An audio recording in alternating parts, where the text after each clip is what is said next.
Fresh na fresh. Ano?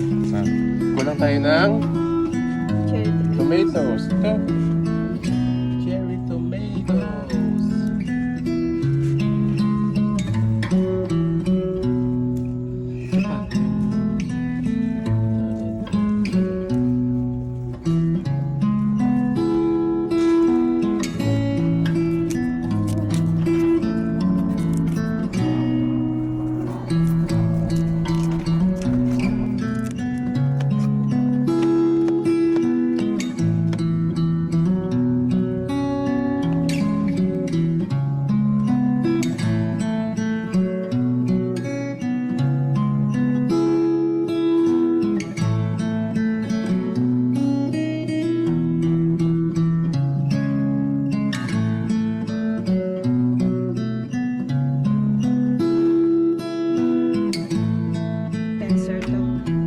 Lemon infused olive oil. Okay.